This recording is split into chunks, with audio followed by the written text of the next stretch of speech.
पहला केस है रविंद्र कौशिक का। भारत के ऐसे कुछ जासूस हुए हैं, रॉ के एजेंट्स हुए हैं जो कई बार पाकिस्तान में पकड़े भी जा चुके हैं। तो धुरंधर एक स्पाई थ्रिलर फिल्म है जिसमें कि ये दिखाया गया है कैसे भारत के जो रॉ एजेंट हैं, खुफिया एजेंसी रॉ के जो एजेंट्स हैं, वो पाकिस्तान में जाते हैं और आईएसआई एजेंट्स और जो टेररिस्ट होते हैं उनको मारते हैं। कुछ ऐसे जासूस जिनको नहीं छुड़ाया जा सका या जिनको बड़ी मशक्कत के साथ वापस लाया जा सका भारत में, मैं ऐसे जासूसों की कहानी आज बताने जा रहा हूँ। दोस्तों, धुरंधर एक स्पाई थ्रिलर फिल्म है जिसमें कि ये दिखाया गया है कैसे भारत के जो रॉ एजेंट हैं, खुफिया एजेंसी रॉ के जो एजेंट्स हैं, वो पाकिस्तान में जाते हैं और आईएसआई एजेंट्स और जो टेररिस्ट होते हैं उनको मारते हैं। एक्चुअल में भी ऐसा ही होता है। भारत के एजेंट्स पाकिस्तान जाते हैं और पाकिस्तान के भी एजेंट्स भारत में आते हैं। ये खुफिया जो एजेंसियां हैं, इनका अलग ही नेटवर्क चलता है जो कि हमें आपको नजर नहीं आता। लेकिन क्या आपको पता है, भारत के ऐसे कुछ जासूस हुए हैं, रॉ के एजेंट्स हुए हैं जो कई बार पाकिस्तान में पकड़े भी जा चुके हैं। उनमें से कुछ ऐसे थे जो भारत वापस आ सके और कुछ नहीं। तो ये कहानी उन्हीं एजेंट्स की है जो भारत के जो ऐसे योद्धा थे जो सामने की दुनिया से अलग हट करके योद्धा लड़ाई लड़ते थे, जिनकी ना कोई पहचान होती थी, ना कोई इनका जीवन होता था, ना कोई इनका परिवार होता था, क्योंकि उन्हें वहां भेजने से पहले उनकी सारी हिस्ट्री, सारा फैमिली बैकग्राउंड, सारा कुछ मिटा दिया जाता था। यानी कि वो इस दुनिया में होते ही नहीं थे एक्चुअल में। और खुफिया एजेंसियों की दुनिया में ऐसा ही होता है। जो खुफिया एजेंसी में जासूस होता है उसकी कोई नॉर्मल दुनिया नहीं होती है। उसका ना कोई नॉर्मल नाम होता है, उसको एक कोड नेम दिया जाता है, उसकी एक छुपी हुई पहचान होती है। ऐसे ही ऐसे जासूस जो भारत के रॉ एजेंट्स थे जो पाकिस्तान में पकड़े गए, मैं उनकी कहानी बताता हूँ। क्योंकि धुरंधर फिल्म में भी ऐसे ही दिखाया गया है कि हमारा जो जासूस होता है वो पकड़ा जाता है, हालांकि उसे छुड़ा लिया जाता है। लेकिन कुछ ऐसे जासूस जिनको नहीं छुड़ाया जा सका या जिनको बड़ी मशक्कत के साथ वापस लाया जा सका भारत में, मैं ऐसे जासूसों की कहानी आज बताने जा रहा हूँ। पूरी वीडियो अंत तक देखना, इंटरेस्टिंग है और अच्छी लगे तो लोगों में शेयर भी करना। सबसे पहला केस है रविंद्र कौशिक का। इन्हें ब्लैक टाइगर के नाम से भी जाना जाता है। ये पाकिस्तान आर्मी में अंडर कवर एजेंट थे एज अकाउंट्स डिपार्टमेंट, और ये मेजर के पद पर भी काबिज हो चुके थे पाकिस्तान आर्मी में। और इनका जो अंडर कवर नाम था वो नबी अहमद साकिर था। इन्हें 1983 में यानी कि 1983 में पकड़ा गया था। और पकड़े जाने का कारण ये था कि एक लो लेवल ऑपरेटिव जो था भारत की तरफ से भेजा गया था, लो लेवल ऑपरेटिव, पहले वो पकड़ा गया, फिर उससे टॉर्चर करके पूछताछ हुई पाकिस्तान आर्मी और पाकिस्तान की आईएसआई द्वारा। तब उसने इनका नाम कबूला कि आपके यहाँ मेजर रैंक पर अकाउंट्स डिपार्टमेंट में एक हमारा खुफिया जासूस है। इस वजह से ये पकड़े गए। लेकिन फिर बाद में इन्हें मृत्यु की सजा सुनाई गई और इनकी जो मृत्यु थी वो 2001 में हुई, मीना वाली जेल में। पाकिस्तान में जो मीना वाली जेल है वहां पे हुई। और कारण तो ये बताया जाता है कि टीबी की वजह से और दिल की बीमारी की वजह से इनकी मृत्यु हुई। लेकिन खुफिया जो वर्ल्ड होती है, खुफिया दुनिया होती है, इसमें इसकी एक विशेषता और होती है। अगर कोई जासूस पकड़ा जाता है और दुश्मन देश को नहीं पता चलता है कि उसका जासूस पकड़ा जा चुका है किसी देश में, तब उसे टॉर्चर किया जाता है। टॉर्चर करके उसे कबूल करवाया जाता है, उससे सारी जानकारी इकट्ठा करवाई जाती है और उसके बाद फिर उसे मार दिया जाता है। लेकिन अगर पता चल जाता है तो भी उसे एक तरह से टॉर्चर किया जाता है, लेकिन ये जानकारी बाहर नहीं आने दी जाती है कि उसके साथ ऐसी बदसलूकी हो रही है। ऐसा हर किसी के साथ होता है, एक देश दूसरे देश के साथ ऐसा ही करता है। दूसरी कहानी है सरबजीत सिंह की। सरबजीत सिंह 1990 में पकड़े गए थे। इनका केस ये था कि ये पाकिस्तान में लाहौर में और फैसलाबाद में 1990 में बॉम्बिंग के केस में ये पकड़े गए थे। लेकिन फिर बाद में जब इनकी फैमिली को पता चला तो फैमिली और भारत सरकार ने ये कहा कि वो एक किसान थे पंजाब के और उन्होंने नशे में बॉर्डर पार कर लिया था, वो कोई जासूस नहीं है। और भारत की जो खुफिया एजेंसी है, इसकी एक खासियत ये है कि ये कभी कबूलनामा नहीं करती है किसी भी एजेंट्स के पकड़े जाने पर कि ये हमारा एजेंट है। और हो भी क्यों ना, क्योंकि इससे पूरे देश की बदनामी होती है। और ये कहीं ना कहीं अपने आप में एक अलग चीज होती है, उनकी अलग दुनिया है, उनका एक अलग टर्म एंड कंडीशन है। रॉ में एजेंट्स को ज्वाइन करने से पहले ये सारी चीजें बताई जाती हैं कि आपका कोई पता नहीं होगा, आप नॉर्मल आदमी नहीं होंगे, आप अगर कहीं पकड़े जाएंगे तो भारत सरकार आपको एक्सेप्ट नहीं करेगी। ये सारी टर्म्स एंड कंडीशन पहले ही बता दी जाती हैं। फिर तीसरे एजेंट का नाम है कश्मीर सिंह।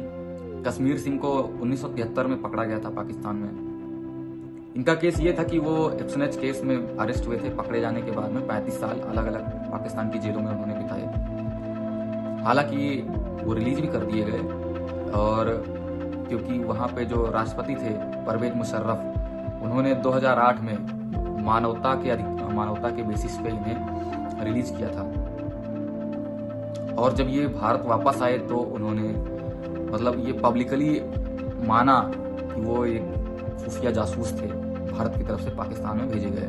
लेकिन भारत सरकार फिर भी उनसे इस स्टेटमेंट से दूरी बनाए रखी, जैसा कि भारत सरकार हमेशा से करती रही है। फिर इसके बाद आते हैं कुलभूषण जाधव। इनका केस अभी भी चल रहा है, ये अभी भी पाकिस्तान में है। ये 2016 में पकड़े गए थे, और जो कुलभूषण जाधव का केस है वो काफी हाई प्रोफाइल केस है। इनको ये बताया जाता है कि इंडियन नेवी के ऑफिसर थे, और ये ईरान के रास्ते पाकिस्तान में बलूचिस्तानियों के साथ मिलकर हिंसा भड़काने और हमले करवाने का आरोप था इन पर। पाकिस्तान जो क्लेम किया कि ये मतलब रा के एजेंट हैं, और इन्होंने भारतीय नेवी में काम भी किया है, ये भारतीय नेवी के कमांडर रह चुके हैं। उसके साथ ही पाकिस्तान ने यह भी कहा कि कुलभूषण जाधव जो चाइना और पाकिस्तान का इकोनॉमिक कॉरिडोर है, यानी कि सीपेक कॉरिडोर है, उस पे आतंकवादी गतिविधियों को बढ़ावा देने, उस प्रोजेक्ट को बाधित करने का आरोप इन पर लगाया गया। हालांकि भारत का जो क्लेम था वो ये था कि वो ईरान में काम करते थे, लेकिन ईरान से किडनैप किए गए, और किडनैप करके पाकिस्तान आर्मी द्वारा ये झूठ मूठ की कहानी गढ़ी गई, ऐसा भारत सरकार का कहना था। अगर अभी की बात करें तो वो पाकिस्तान की जेल में है, पाकिस्तान की कस्टडी में है, और इनका केस जो है इंटरनेशनल कोर्ट ऑफ जस्टिस में भी चल रहा है, क्योंकि इनको मृत्यु की सजा दी गई थी, डेथ ऑफ सेंटेंस पेनल्टी दी गई थी। लेकिन इंटरनेशनल कोर्ट ऑफ जस्टिस में मामला जाने की वजह से भारत सरकार ने ये मामला कोर्ट में उठाया, इंटरनेशनल कोर्ट में, और 2019 में इनके ऊपर से जो मृत्यु की सजा थी वो हटा ली गई। लेकिन ये अभी भी पाकिस्तान की जेल में है, और ऐसा ये बताया जा रहा है कि ये पाकिस्तान की जेल में उम्र कैद की सजा काट रहे हैं। अगले एजेंट हैं सुरजीत सिंह। इनको 1980 में पकड़ा गया था। इनके ऊपर कास्ट ये था कि जियाउल हक का जब समय था, जियाउल हक के समय पे इन पे खुफिया तरीकों से जानकारी इकट्ठा करने का केस था। पाकिस्तान की अलग अलग जेलों में इन्होंने भी 27 साल गुजारे। हालांकि 2012 में इन्हें रिलीज कर दिया गया। और जैसे कि आपको पहले की कहानी बताई कश्मीर सिंह की, कश्मीर सिंह ने भारत आने के बाद में ये सेंटेंस दिया था, एडमिट किया था कि वो भारत के एजेंट थे पाकिस्तान में जासूसी करने के लिए। तो इन्होंने भी ऐसा ही किया, और जब भारत वापस आए तो इन्होंने भी ये एडमिट किया कि मैं एक खुफिया जासूस था भारत की तरफ से। तो ये वो कुछ एजेंट्स हैं जो पाकिस्तान में पकड़े गए। इनमें से कुछ को रिलीज उन्हें किया गया जो नॉर्मल एक आम आदमी थे, जैसे कि कश्मीर सिंह और सुरजीत सिंह। बाकी जो थे, कुलभूषण जाधव का केस अभी चल रहा है, और रविंद्र कौशिक और सरबजीत सिंह, इन दोनों को डेथ पेनल्टी हुई, पाकिस्तान में इनकी मृत्यु हो चुकी है। एक और केस है गोपाल दास जी का। गोपाल दास जी 1984 में पकड़े गए थे, हालांकि 2011 में इन्हें रिलीज कर दिया गया था। अब बात करते हैं कुछ जो ऐसे जासूसी के मामले में कुछ भारत के भी कई सारे लोग पकड़े जाते हैं भारत में, जो पाकिस्तान के लिए जासूसी करते हैं। जैसे कि एक नया केस है अभी हाल का ही, सुमित कुमार। ये एक सिविलियन स्टाफ थे, और ये इंडियन एयरफोर्स स्टेशन जो कि असम में है वहां पे तैनात थे, और इनके ऊपर यह आरोप है कि ये पाकिस्तानी हैंडलर को सोशल मीडिया के जरिए खुफिया जानकारियां भेजते थे, जैसे कि फाइटर जेट्स कितने खड़े हैं, मिसाइलें कितनी हैं, कौन सी लोकेशन पे फाइटर जेट्स हैं, ये सारी जानकारियां देते थे। इसके मामले में इनको पकड़ा गया। और एक सबसे बड़ी घटना जो हुई है अभी हाल ही में, वो ये है कि 18 दिनों तक पाकिस्तान की खुफिया एजेंसियां जो है वो भारतीय रेलवे स्टेशनों को देखती रही। अब 18 दिनों तक कैसे रही?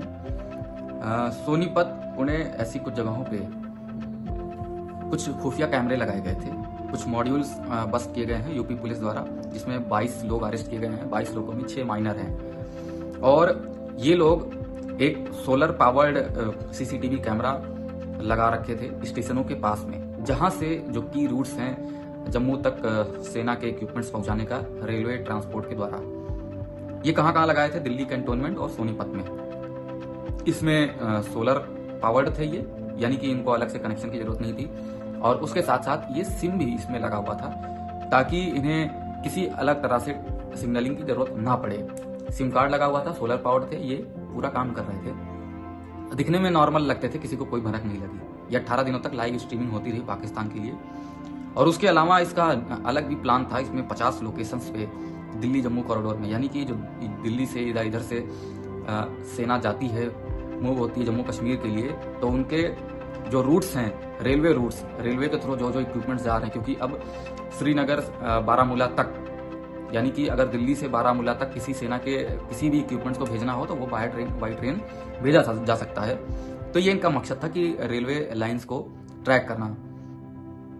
तो ये एक ऐसे मॉड्यूल का पर्दाफाश हुआ है जिसमें 22 लोग अरेस्ट किए गए हैं। उसके बाद से भारत सरकार ने जो चीन से इंपोर्टेड सीसीटीवी कैमराज हैं उन पे बैन लगा दिया है, क्योंकि ये ऐसे कैमरे जो ऑनलाइन फीड किए जाते हैं, जैसे कि आप घरों में लगा लो, अपनी दुकानों में लगा लो और कहीं भी बैठ के फोन पर आप उसको यूज कर सकते हो, वो सीसीटीवी कैमरे सिक्योर्ड ही नहीं होते हैं।